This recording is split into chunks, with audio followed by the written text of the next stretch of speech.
یہ کہانی ایک قدیم شہر بغداد کی ہے جہاں ایک معمولی لوہار علی اپنی محنت کی کمائی سے زندگی گزار رہا تھا۔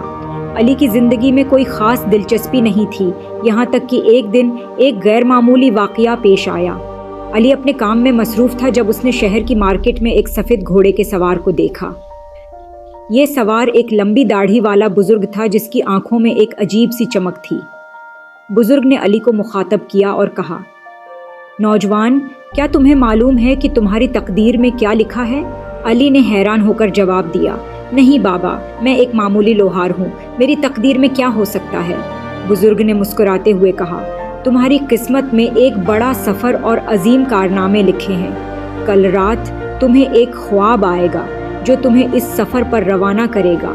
علی نے بزرگ کی بات کو زیادہ سنجیدگی سے نہیں لیا اور اپنے کام میں مصروف ہو گیا۔ رات کو جب علی اپنے بستر پر لیٹا تو اسے واقعی ایک عجیب خواب آیا۔ اس نے دیکھا کہ وہ ایک بڑے صحرا میں کھڑا ہے اور اس کے سامنے ایک پرانا قلعہ ہے۔ قلعے کے دروازے پر ایک پر اسرار لکھا ہوا پیغام ہے، یہاں تمہاری تقدیر کا آغاز ہوتا ہے۔ صبح ہوتے ہی علی نے اپنے خواب کی حقیقت کو سمجھنے کی کوشش کی۔ وہ بزرگ کی باتیں یاد کر کے قلعے کی تلاش میں نکل پڑا۔ علی نے اپنے ساتھ ضروری سامان اور کھانے پینے کی چیزیں لیں اور سفید گھوڑے کے سوار کی رہنمائی پر اعتماد کرتے ہوئے اپنے سفر کا آغاز کیا۔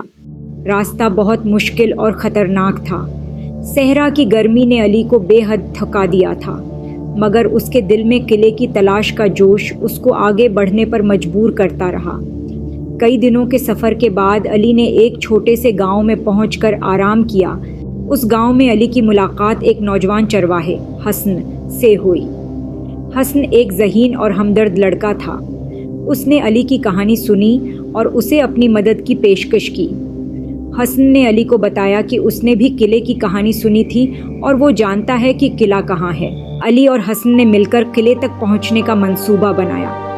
حسن نے علی کو بتایا کہ قلعے تک پہنچنے کے لیے انہیں ایک خطرناک جنگل سے گزرنا ہوگا جہاں عجیب و غریب مخلوق بستی ہے، مگر ان دونوں نے اپنے حوصلے بلند رکھے اور سفر پر نکل پڑے۔ جنگل میں داخل ہوتے ہی علی اور حسن کو بہت سی مشکلات کا سامنا کرنا پڑا۔ درختوں کی گھنی چھاؤں میں عجیب آوازیں اور سائے انہیں ڈرا رہے تھے، مگر حسن کی رہنمائی اور علی کے حوصلے نے انہیں ہر مشکل سے بچا لیا۔ کئی دنوں کے سفر کے بعد علی اور حسن بالآخر اس قلعے کے دروازے تک پہنچ گئے جو علی نے اپنے خواب میں دیکھا تھا۔ قلعے کے دروازے پر وہی پر اسرار پیغام لکھا تھا، یہاں تمہاری تقدیر کا آغاز ہوتا ہے۔ علی نے دروازہ کھولا اور حسن کے ساتھ قلعے کے اندر داخل ہوا۔ اندر کیا راز چھپے ہیں؟ کیا علی کو ان رازوں کا پتہ چل جائے گا؟ یہ سب جاننے کے لیے دیکھتے رہیں میجیکل ورلڈ ٹیلز کی اگلی قسط۔